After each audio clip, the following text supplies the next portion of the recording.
coming out of the eighth, like you're kind of like spacey. So I'm noticing still that like slight like spacey disorientation is still kind of yeah, it's like a slight sense of fogginess or something, which is not the case if you come out of a different jhana. Yeah, that's the Coming interesting out of thing. eighth, yeah, that's the thing. Yeah, depending on where you come out, it feels slightly different. Yeah. I mean, can you say something maybe about just the valence of or the like hedonic tone of the jhanas, each jhana?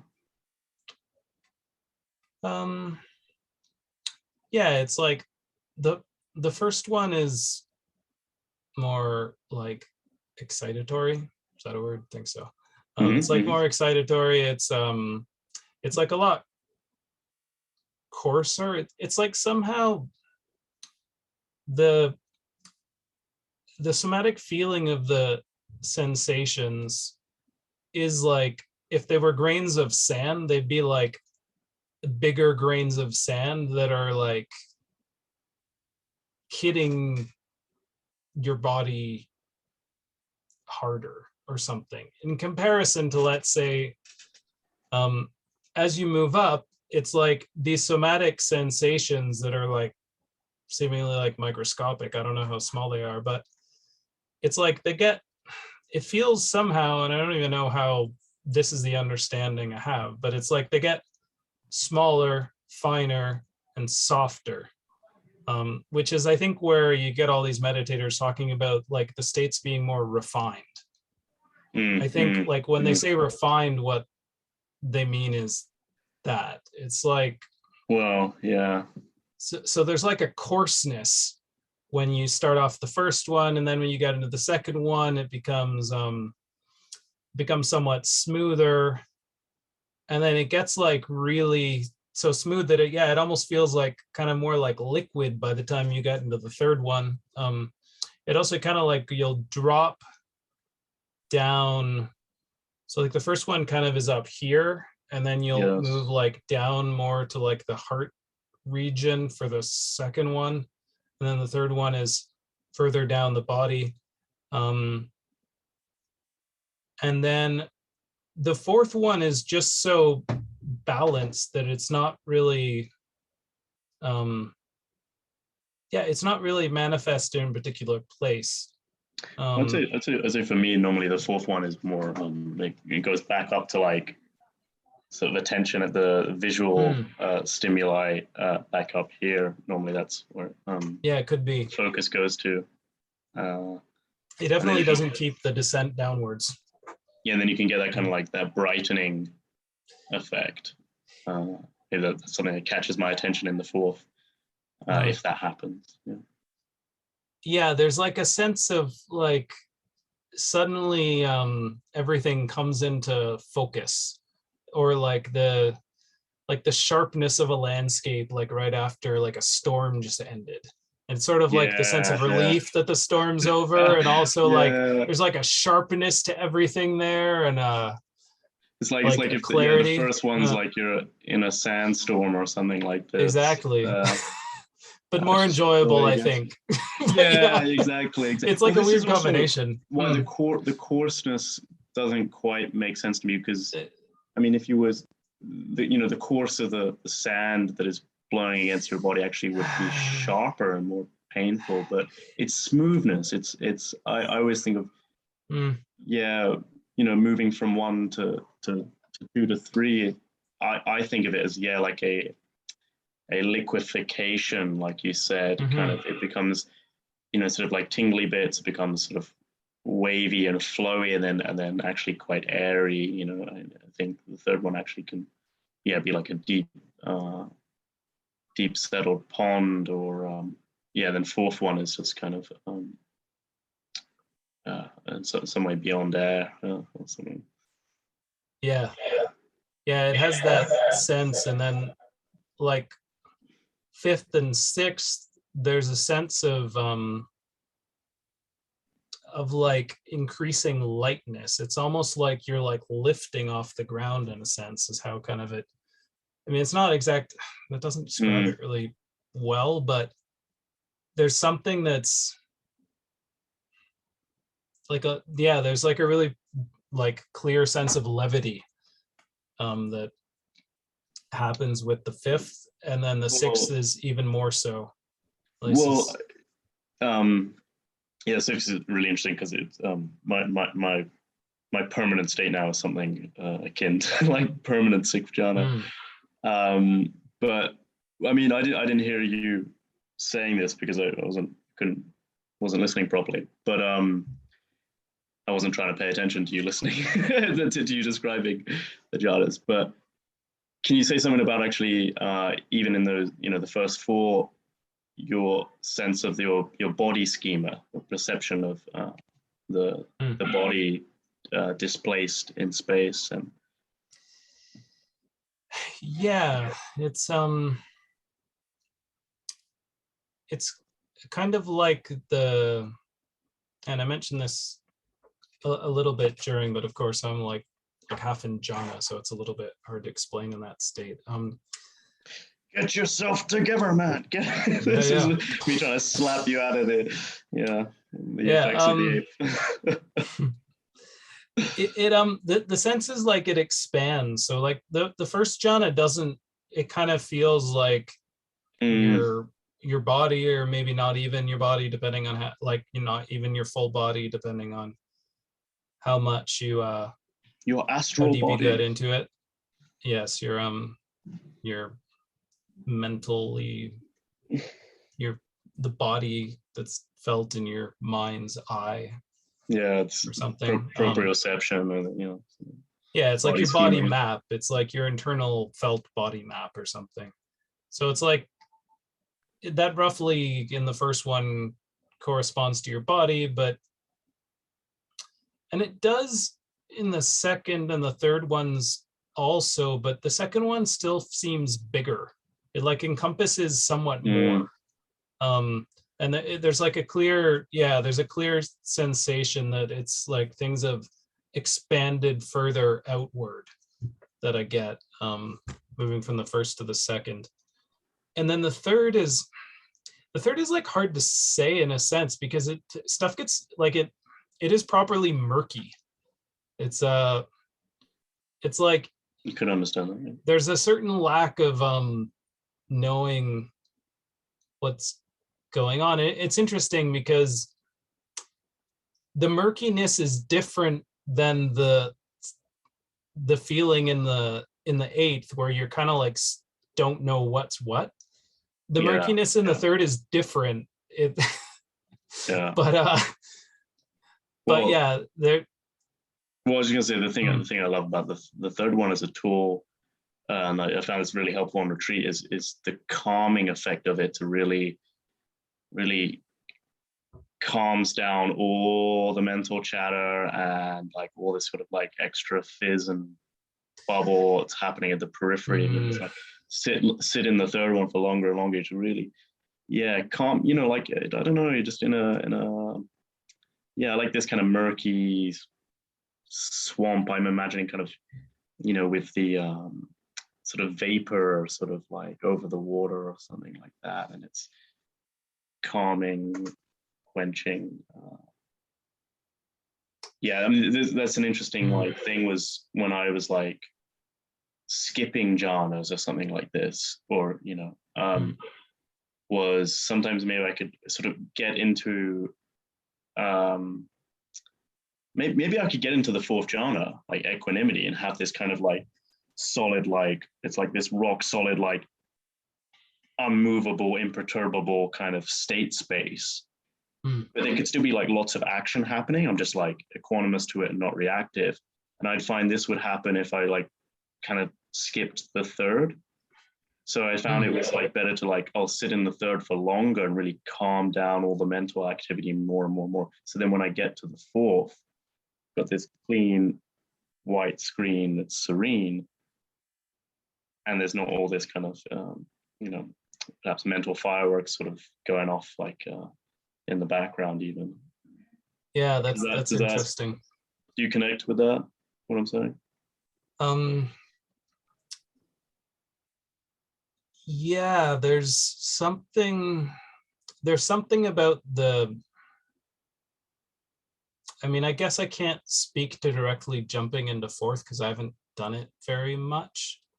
But I definitely know because I've done jumping into fifth a lot. And yeah, it's really hard. Like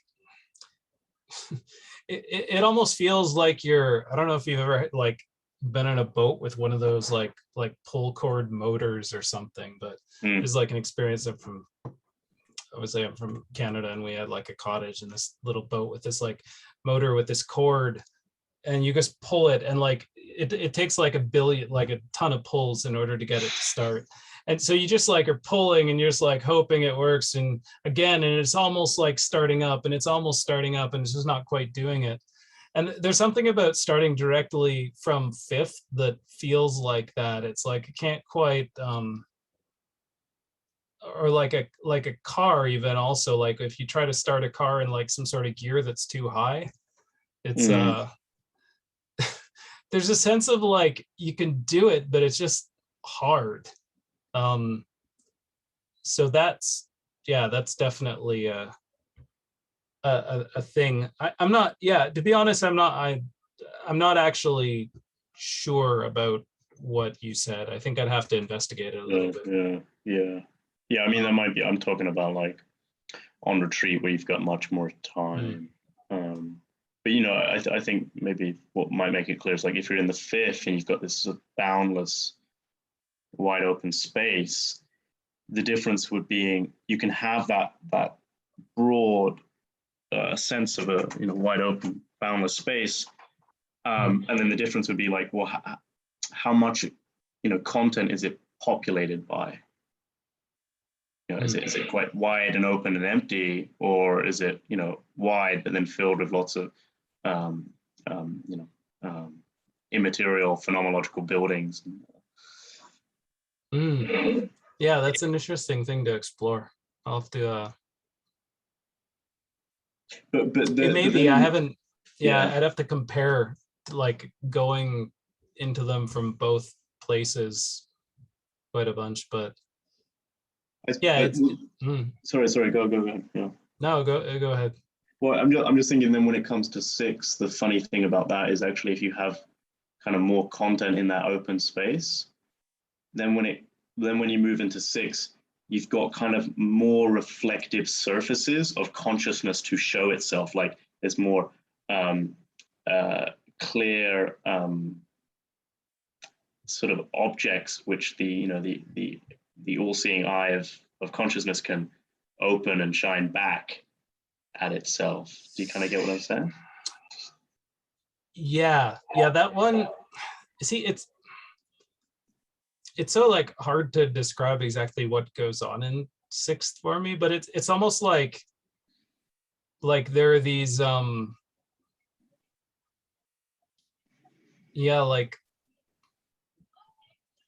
aware objects that are like featured like one after another or something. It's almost like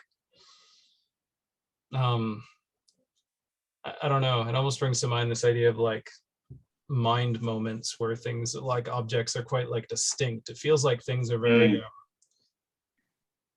like phenomena is like distinct and grouped together but very clearly its own thing. I don't know, it's for me it's still quite hard to explain six, to be honest, but it's got something going on there that's very different than all the other ones. And I think you're right, like the more actual sensory input you have going on when you're in sixth, it's like the more stuff is kind of like popping up there in this like very clear kind of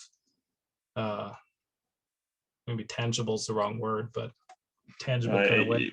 Illuminating or something like that. I mean, I think of that, there's Alex Gray paintings. You're familiar with Alex Gray? Like, no, I don't know. Oh, I'll show you this. You got to check this stuff out. Really cool psychedelic paintings, but he does an amazing job of illustrating sort of some really sort of blissful states, and he's got these paintings where he'll draw like webs spreading across the canvas, but then in each sort of intersecting, crossing part of a web, there's an eye.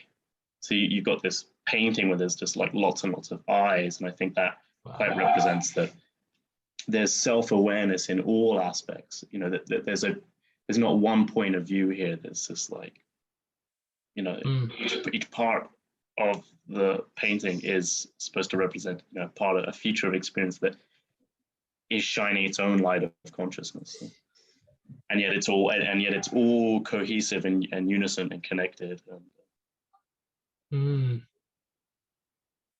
Yeah, it's interesting because it's true that sixth has like less of a unified feel in some way. It's like things are, I don't know. I'm just have to keep doing more Vipassana. The splitting of, because I'm presuming before in 5 you've still got a center, so you've got this wide open space, but there's still a center point, and 6 kind of defragments that center. But then your attention can only sort of catch on to so many different sort of new center points or references. So it's sort of you're like, oh, there's a little bit of self-awareness there and a little bit of self-awareness there, and that, and it's sort of it's sort of like if you take like a piece of ice and you break it into a bunch of smaller pieces, and then like then it's like you're almost like, moving's the wrong word, but it's almost like you're moving from one piece of ice, one of these like fragments of the larger sheet of ice, to the next one. And you're just kind of moving around between these pieces in a sense, but it's like you're not getting, the whole thing is not presented together in some sense. It's like some sort of glue has come unstuck or something. At least that's how it seems to me. Yeah. I mean, it's funny. This is kind of my memory of what Sikh was, because now just the idea of going into a Sikh jhana is totally redundant. Like that's because my normal state now is every part of experience is self-illuminating, is contains its own sort of self-aware reference conscious point. But I think from what I can remember, it is slightly different than 6. It's not like going into the 6th jhana will exactly show you what it's like to be, to be from my place now. So, is there that sense of levity that's in the 6th? Yeah. For you? And when I was in the 6th, like. No, I mean like now. Now it's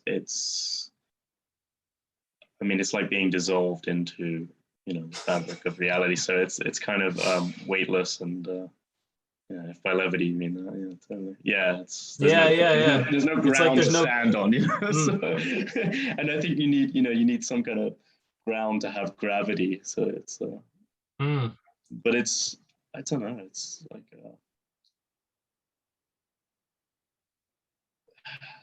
it's not even like floating. It's not the sense of floating. It's one of these things where like words are just so inadequate for describing the thing. So it's like I'm grasping at these words as if they were like trying to use them as arrows to point to what I mean, to then see if you could also like follow those arrows to the same thing inside you. But it's sometimes it's really hard. But in this case, it just feels like somehow there's like less mass there. Somehow. Well, I suppose, going back to like what I kind of wanted to speak about, get to, was, the hedonic tone of these jhanas. So how good would you describe these are, or I don't want to put words in your mouth. Yeah, so when I was doing them then, I mean, it was definitely enjoyable. I didn't go that deep. I think it's also a little bit hard to go particularly deep when you're doing them and kind of commenting at the same time. But it kind of starts off like, and first more excited, and then it calms down into a sort of general sense of well-being in the second one, and then it just gets really kind of chill. It's like it's like you're speaking before and about the swamp and everything, and it's almost like someone just like dumps a bunch of like really like cooling, relaxing jelly all over you or something. It's sorry, go. No, it's like that. It's like this thick kind of like gloopy waves of coolness or something. Well, no, but it's not thick like that though. I wouldn't describe it, and I'm correlating thick with heavy there. I wouldn't describe the third genre as heavy thick. It's comparatively thick compared to what comes after it, I guess. This is the problem, is these things are all relative to like what comes before or after. A viscosity, I think. Yeah, that's a great way to describe it. Yeah, but not with weightiness, right?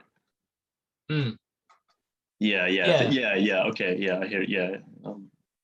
I would describe like the third genre as like the George Clooney genre because something about that, just the coolness image of it, just I don't know, just kind of like, and in some weird way, like just playing with my own perception of what you look like. You can like instill images onto your own body schema, and that can affect your meditation. So like imagine you are a statue Buddha, and this will sort of in some interesting way sort of feed back on how easier it is for you to like stay stone straight and have a confidence that I can meditate.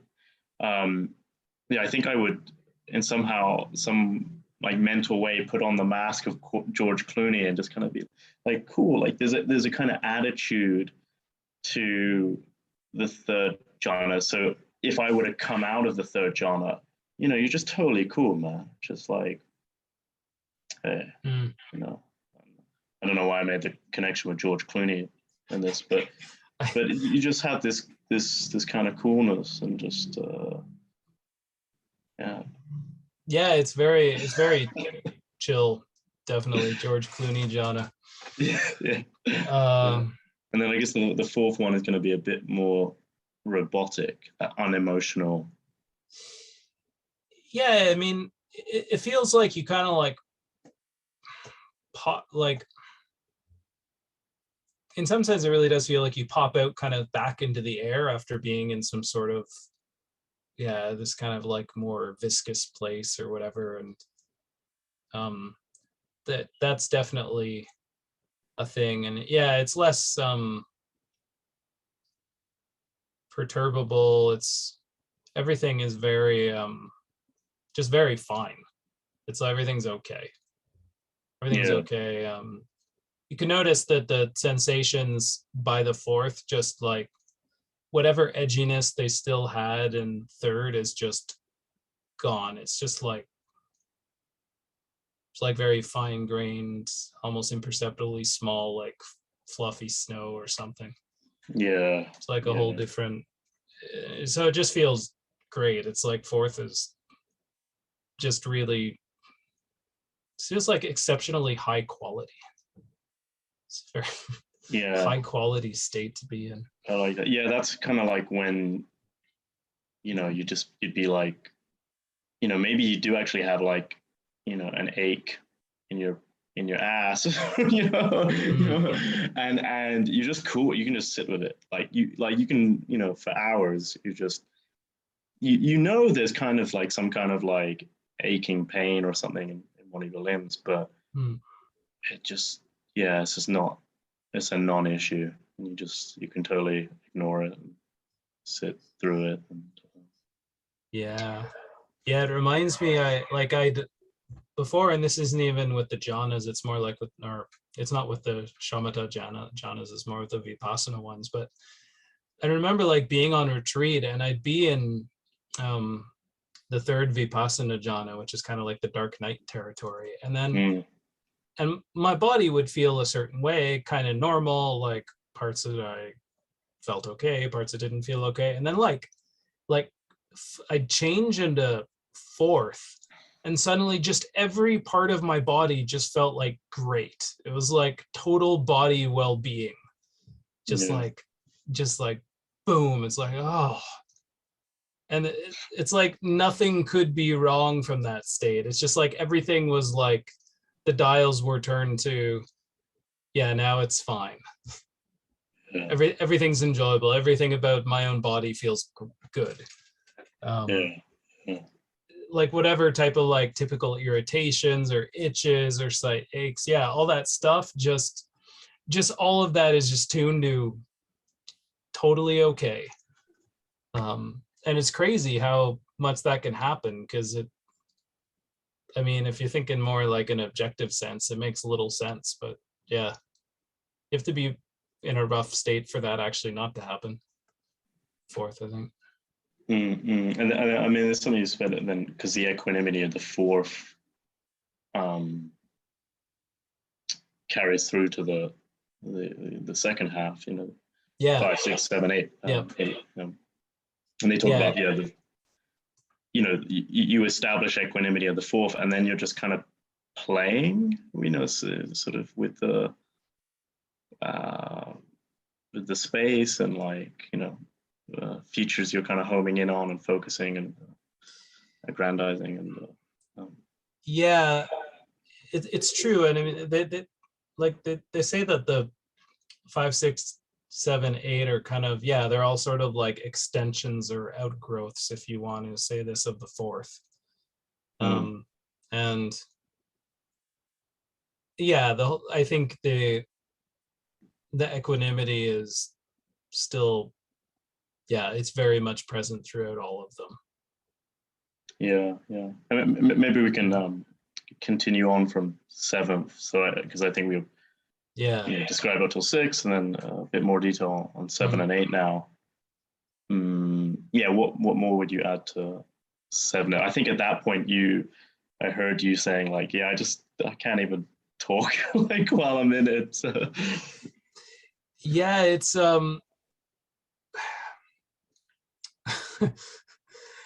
it's I mean, in that sense, it's sort of like that feeling of when you're so tired and like you need to like move a leg to like get out of bed or something, but like you just know that it's just way too much effort for like the state you're in. You're not going to lift that leg.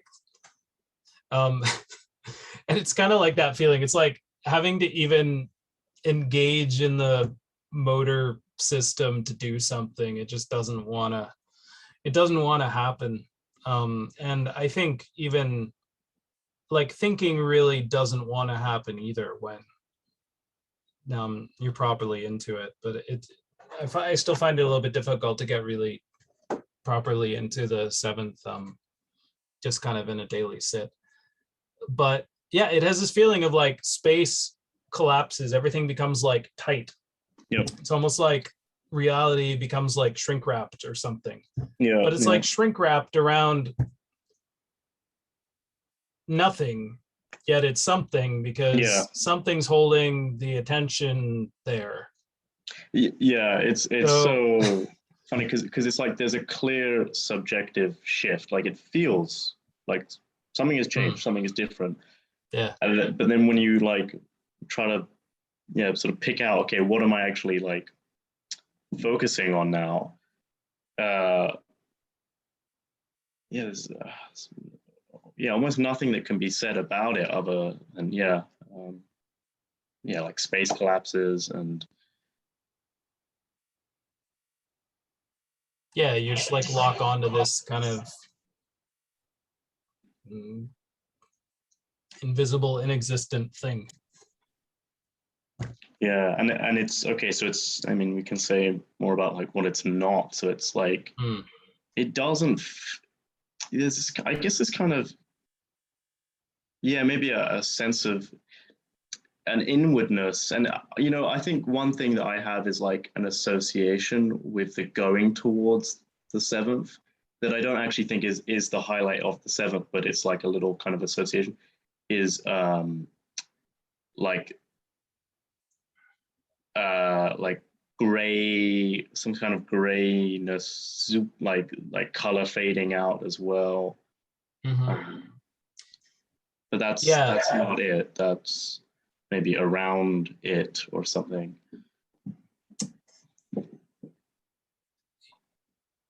Yeah, that, I don't know. It's such a strange thing to and it's try and colorless and talk about. Like, one of the things that I find interesting that seems to happen in seventh that does seem to occasionally happen is I sometimes get like weird like visual things going on. Which, yeah, I don't know why that is or whatever, but in the periphery, or I don't even know how to describe it, because it's like there's not even, I'm not even sure there's enough like sense of space to even understand what the periphery is those moments, but it's like some kind of visual thing seems to happen, but like, yeah, that's like, can't even really describe it more than that. Seventh feels very restful. That's something that can be said, like it's deeply restful. It's like just turning, it's just kind of shutting all these, and I mean, I think this is kind of true. It's like most of the brain is just like shut down. So it's like, it's just an opportunity for, I think, the mind to rest and come out of seventh feeling like quite a lot better, like you kind of slept in a sense. Yeah, I mean, it used to be for me like seven was the like, you know, the exit from the matrix, like quick little exit the whole world of the whole world of formation, and you know, go back to source. And Yes. But I don't think like that now. Yeah, now I've got to, you know, now it's not an exit at all, and you know, you know, despite its, you know, nothingness, emptiness, it is actually form as well. But it's, yeah, there's something you talk about, the restfulness, but actually I think if you would compare 7 to 8, 7 is actually of a magnitude kind of in some way more active than 8 even, I think. Yeah. You know, 8 is turning off more. It's just,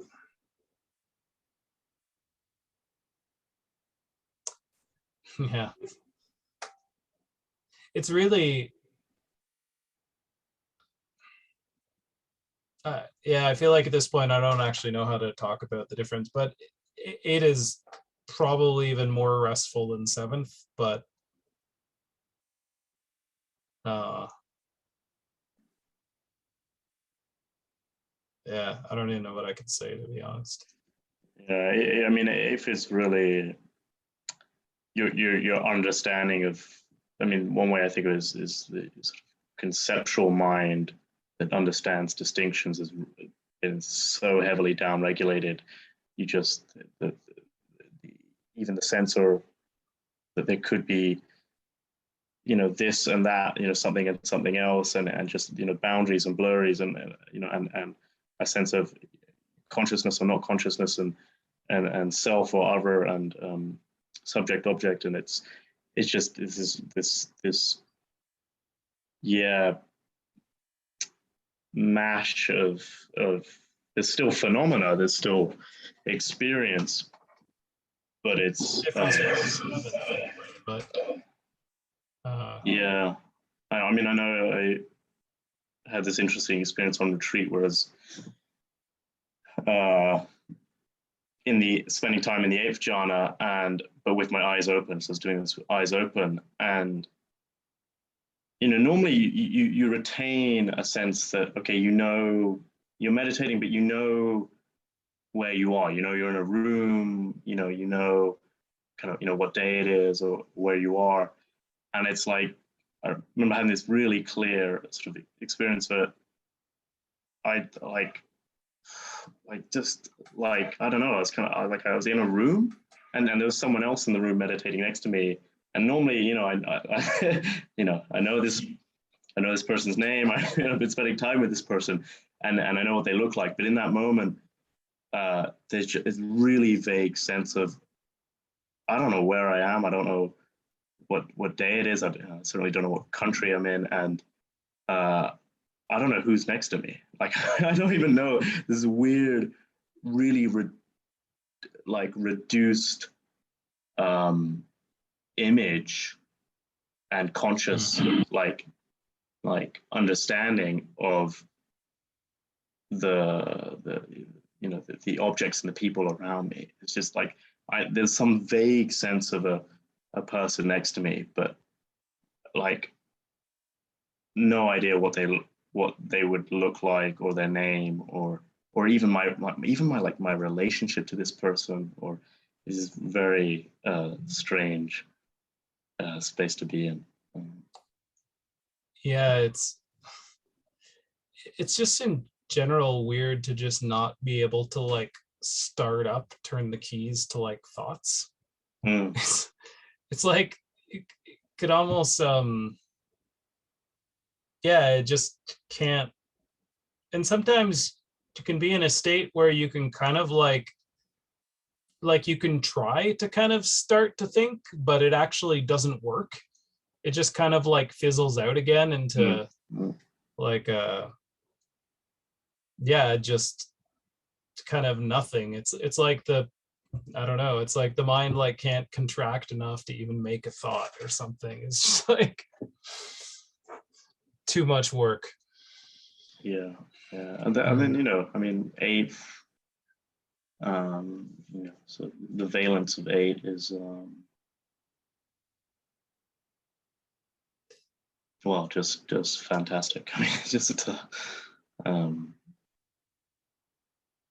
very, very minimal suffering, if hardly any. But then really nice. If you compare 8 to 9 of cessation, lights out, still tops the rest. I think.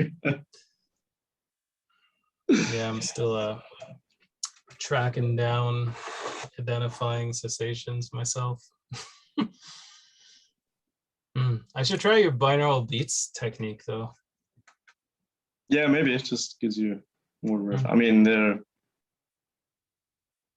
know. It's a bit of a gimmick, I don't necessarily. I think the binaural beats I've listened to is like 10 hertz or something like that. But I don't necessarily believe or buy in that it's doing much to alter my mood, but it's giving you just a very sort of objective third-person clear reference point of a constant tone. So that would do it, because like I know, because I've listened to binaural beats while I've studied a bit and stuff, and one of the really interesting things is once they actually stop, it's like they actually it's like they keep going in the inverse of what they were doing even once you stop them, because it's like the mind has become so accustomed to predicting that these tones are going to happen at these specific times that when you stop them, it keeps predicting them, even though they're actually no longer there. And it takes a while for them to actually fade out when you do like an hour of binaural beats first. So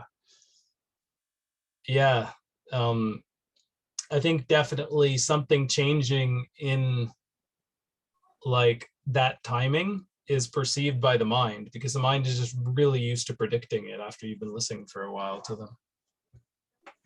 Yeah, I mean, yeah, there is something, but also, you know, you can, like, your conscious mind can tune them out. Mm-hmm.